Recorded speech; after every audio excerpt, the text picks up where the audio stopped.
Good morning everyone. Last time हमने theorem की थी eigen vectors corresponding to two distinct eigen values of a symmetric tensor A are orthogonal. Means अगर आपके पास दो distinct eigen values हैं तो उनके कॉरेस्पॉन्डिंग जो आइगन वेक्टर्स होंगे वो कैसे होंगे, ऑर्थोगोनल। ठीक है, अब देखो नेक्स्ट थ्योरम क्या है।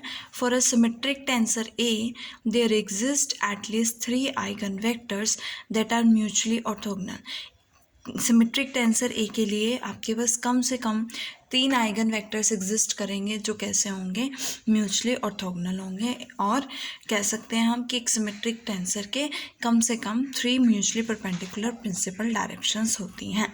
ओके, तो इसके लिए हमने कैरेक्टरिस्टिक इक्वेशन ली है corresponding to tensor A is given by, जो हमने लास्ट टू लास्ट थ्योरम में प्रूव की थी, that is lambda cube minus first invariant lambda square plus second invariant lambda minus third invariant is equals to 0। अब इसके according ए के कितने eigen values होंगे, A has exactly 3 eigen values, और वो 3 आइगन वैल्यूज़ क्या लिए हमने, lambda 1, lambda 2 and lambda 3। And इनके कॉरेस्पॉन्डिंग जो आइगन वेक्टर्स हैं वो क्या हैं, न्यू 1, न्यू 2 एंड न्यू 3। अब आपके पास केस 1 ले लेते हैं, 3 केसेस आएंगे। केस 1 ले लेते हैं कि तीनों आइगन वैल्यूज़ जो है, देखो तीनों आइगन वैल्यूज़ या तो डिफरेंट होंगी या 2 इक्वल होंगी या तीनों ही इक्वल होंगी, है ना, ऐसे हो सकता है ना। तो फर्स्ट केस लेते हैं कि तीनों वैल्यूज़ क्या हैं, डिस्टिंक्ट है। अब आपने लास्ट थ्योरम में किया था, अगर दो आइगन वैल्यूज़ डिस्टिंक्ट होते हैं तो उनके कॉरेस्पॉन्डिंग आइगन वेक्टर्स भी क्या होते हैं, ऑर्थोगोनल होते हैं। ठीक है, तो अब देखो यहाँ से लैम्डा 1 और लैम्डा 2 डिस्टिंक्ट है, तो इनके कॉरेस्पॉन्डिंग जो आइगन वैल्यूज़ है न्यू 1 एंड न्यू 2 ऑर्थोगोनल है। मीन्स न्यू 1 डॉट न्यू 2 क्या होगा, 0। इसी तरह से लैम्डा 2 और लैम्डा 3 भी डिस्टिंक्ट है, तो उनके कॉरेस्पॉन्डिंग जो आइगन वेक्टर्स होंगे न्यू 2 और new 3, that is new 2 dot new 3 क्या होगा, 0 होगा। सिमिलरली लैम्डा 3 और लैम्डा 1 डिस्टिंक्ट हैं, तो इनके कॉरेस्पॉन्डिंग न्यू 3 डॉट न्यू 1 क्या होगा, 0 होगा।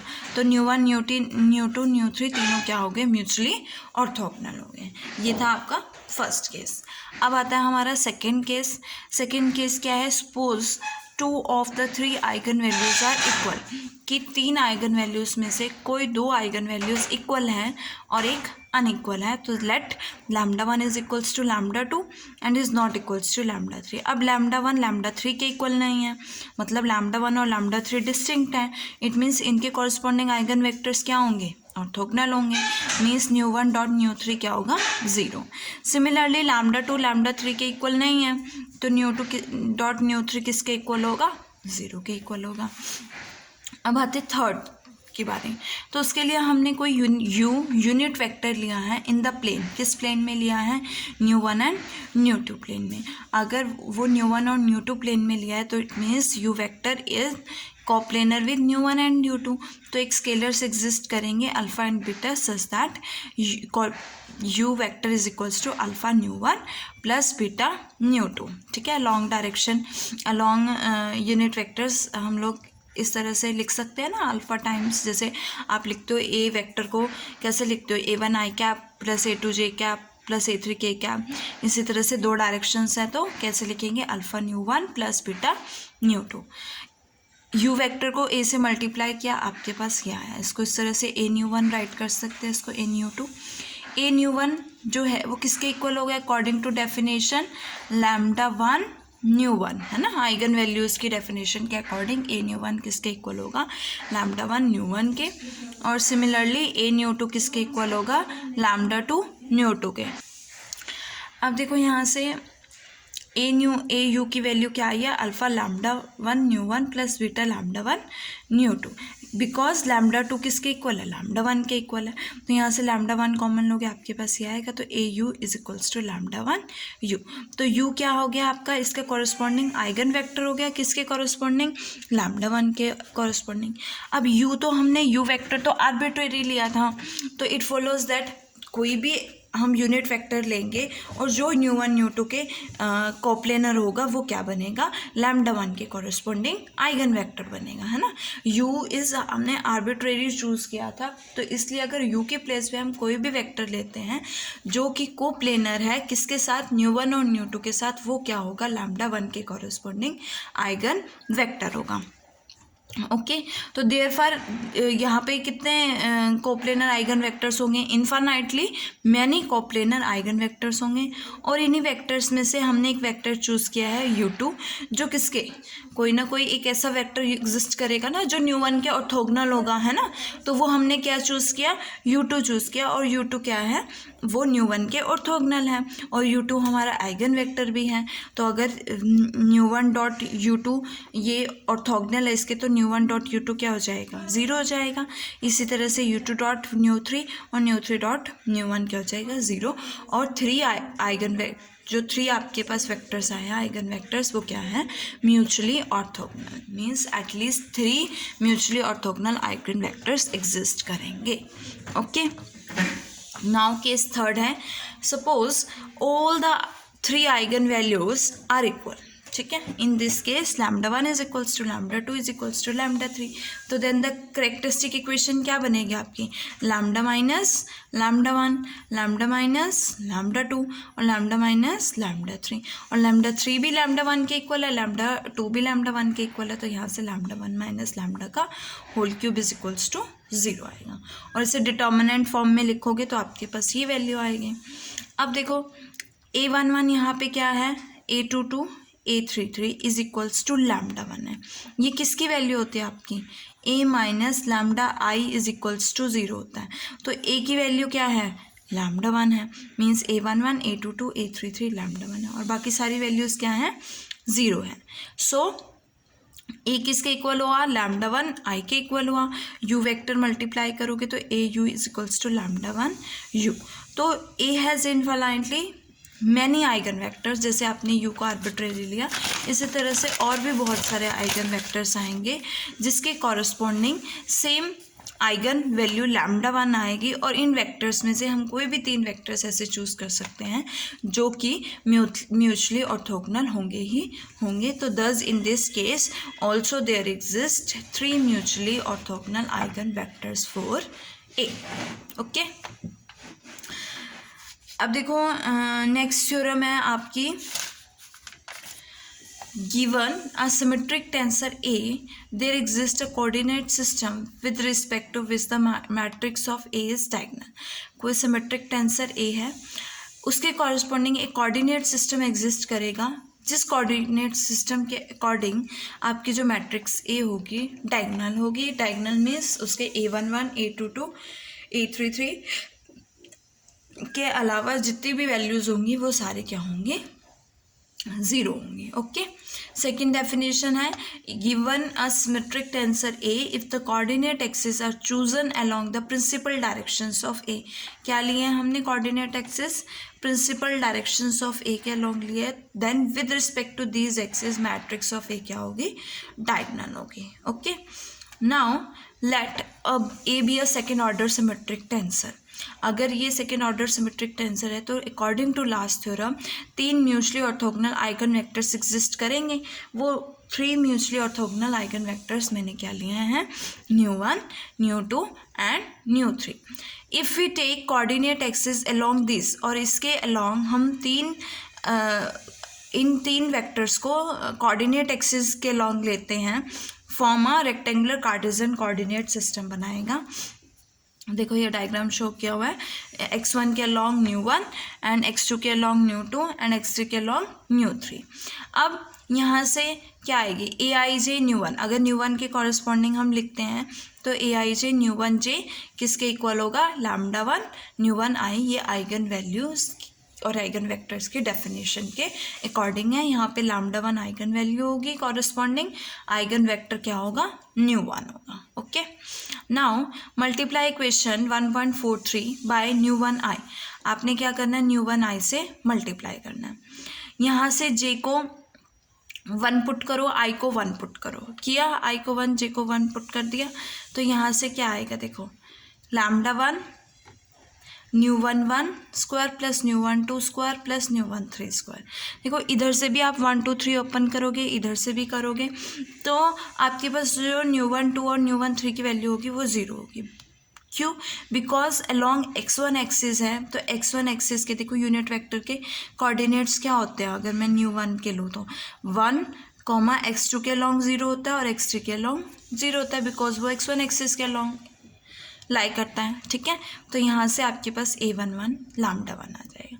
सिमिलरली जब आप न्यू टू आई से मल्टीप्लाई करोगे तो आपके पास a22 लैम्डा 2 आएगा, a33 लैम्डा 3 आएगा।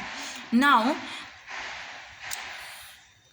अब आपने किससे मल्टीप्लाई करना है, न्यू टू आई से मल्टीप्लाई करना है।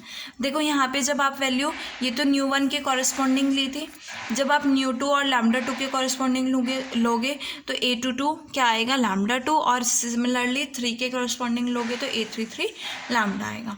अब आपने इस इक्वेशन को किससे मल्टीप्लाई करना है, न्यू टू आई से मल्टीप्लाई करना है। मल्टीप्लाई कर दिया, अब सेम वैल्यूज़ पुट करोगे, आई को 2 पुट किया और फिर उसके कॉरस्पॉन्डिंग जे की वैल्यूज़ को वेरी कराओगे, ठीक है। तो यहाँ से क्या आएगी, new 1 1, new 2 1, nu 1 2, new 2 2, new 1 3, new 2 3। यहाँ पे ये भी 0 है, ये भी 0 है और ये भी 0 है ना। तो ये सारी वैल्यूज़ 0 होगी तो a21 क्या हो गया, 0 हो गया। इसी तरह से न्यू 3 आई से मल्टीप्लाई करोगे तो a31 0 आएगा। एंड सिमिलरली जब आप इसको न्यू 3 आई से मल्टीप्लाई, इस इक्वेशन को न्यू 3 आई से मल्टीप्लाई करोगे तो a32, इस तरह से सारी वैल्यूज़ क्या आएंगी, 0 आ जाएंगे, other than diagonal elements. Non diagonal elements क्या हो गए आपके, 0 हो गए। जब नॉन डायगोनल एलिमेंट्स 0 हो गए तो आपके पास एक ऐसी हो जाएगी, डायगोनल मैट्रिक्स हो जाएगी। Okay, now our next theorem क्या है, if A is a symmetric tensor then all the 3 roots of the characteristic equation of A are real. कि अगर A सिमेट्रिक टेंसर है तो तीनों के तीनों रूट्स जो होंगे करेक्टरिस्टिक इक्वेशन के वो कैसे होंगे, रियल होंगे, और उनकी हैज़ एग्जैक्टली, और उनकी 3 आइगन वैल्यूज़ होंगी, बट नॉट नेसेसरीली डिस्टिंक्ट, कि ज़रूरी नहीं है कि वो डिस्टिंक्ट मीन्स डिफरेंट होंगी। Okay, now at least one of the root of characteristic equation is real. अब कम से कम एक रूट जो होगा करेक्टरिस्टिक इक्वेशन का क्या होगा, रियल होगा, और आइगन वैल्यू जो होगी वो A होगी, है ना। ये आपने प्रूफ किया था ना कि कम से कम एक रूट जो होता है करेक्टरिस्टिक इक्वेशन का वो रियल होगा। देखो कैसे होगा, अगर 3 रूट्स हैं, अगर आपके पास कॉम्प्लेक्स रूट्स आते हैं, ठीक है, रियल रूट्स नहीं आते हैं, तो वो हमेशा पेयर में एग्जिस्ट करते हैं। तो अगर 3 रूट्स में से 2 पेयर में एग्जिस्ट करेंगे तो 1 लेफ्ट, तो 1 क्या होगा, रियल होगा। Okay, now let it be lambda 1। तो हमने क्या ली, वो वैल्यू जो रियल है आपके आइगन वैल्यू वो लैम्डा 1 है, और उसके कॉरस्पॉन्डिंग जो आइगन वेक्टर है वो क्या है, न्यू 1 है। तो उसके कंपोनेंट्स क्या होंगे, न्यू 1 आई होंगे, और aij is equals to aj क्यों होगा, क्योंकि सिमेट्रिक टेंसर है।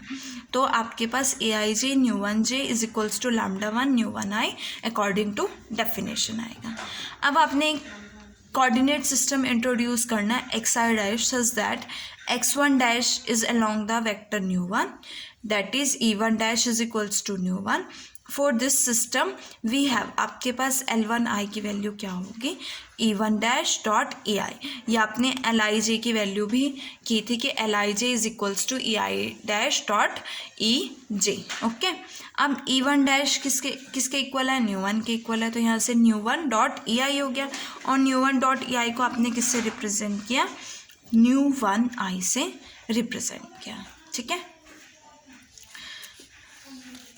अब देखो, अगर aij डैश जो हैं a के कंपोनेंट्स हैं in xi dash system, then we have, आपके पास क्या आएगा, a11 डैश की वैल्यू, a11 डैश किसके इक्वल होगा, l1p LIP LJQ APQ होता है, तो I को भी 1 पुट किया और J को भी 1 पुट किया। फिर यहाँ से LIP L1P L1Q APQ, L1P किसके इक्वल है, न्यू 1P के इक्वल है, L1Q किसके इक्वल है, न्यू 1Q के इक्वल है। अब न्यू 1Q APQ किसके इक्वल बनेगा, देखो ये दोनों वैल्यूज़ अगर आप पुट करोगे तो न्यू 1Q और APQ क्या बनेगा, lambda 1 new 1P, using equation 1.44। इस इक्वेशन से आपकी ये वैल्यू आएगी। ओके, अब सिमिलरली a12 डैश की वैल्यू, और सिमिलरली A12 डैश की वैल्यू क्या आएगी, L2P APQ ν1Q, और जब Q को P से रिप्लेस करोगे तो आपके पास L2P λ1, वही सेम चीज़ λ1 ν1 P आ जाएगा, वही इक्वेशन नंबर 1.44 से। ओके, अब यहाँ से देखो क्या है, ν1P किसके इक्वल है, L1P के इक्वल है फ्रॉम इक्वेशन 1.45 से।